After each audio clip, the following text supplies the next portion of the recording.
అమర్, బాగి, చిత్ర, వినోద్ నలుగురు కూడా best couple competition దగ్గరికి వెళ్ళి కారు దిగుతూ ఉంటారు. అలా లోపలికి వెళ్తున్నప్పుడు బాగి చాలా కంగారు పడుతూ ఉంటుంది. "ఏమైంది బాగి?" అని అమర్ అడగటంతో, "అది కాదండి, పిల్లలు ఇంటి దగ్గర ఒంటరిగా ఉంటారు కదా అని నాకు చాలా కంగారుగా ఉంది" అని బాగి అంటుంది. "వాళ్ళు ఒంటరిగా ఎందుకు ఉంటారు బాగి? తోడుగా మనోహరి ఉంది కదా" అని అమర్ అంటాడు. ఎవరినైతే తోడు పెట్టకూడదో వాళ్ళే తోడుగా ఉండాలని అమర్ ఇక్కడ చెప్తూ ఉంటాడు. ఇంటి దగ్గర మనోహరి గుమ్మం ముందు తెగ అటు ఇటు తిరిగేస్తూ ఉంటుంది. అప్పుడే రణవీర్ లాయరు ఒక నలుగురు రౌడీలను తీసుకొని అమర్ ఇంటి ముందు కార్ని ఆపేస్తాడు. వెంటనే మనోహరికి కాల్ చేస్తాడు. "మనోహరి, నేను నా మనుషుల్ని తీసుకొని అమర్ ఇంటి ముందు కారులో ఉన్నాను.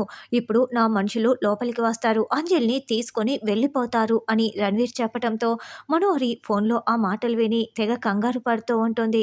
ఇక రౌడీలు లోపలికి వస్తూ ఉంటే పిల్లలందరూ కూడా లోపలికి పరుగులు పెడతారు. మనోహరి కూడా లోపలికి వెళ్ళి తలుపులన్నీ కూడా గడియలు పెట్టేస్తుంది.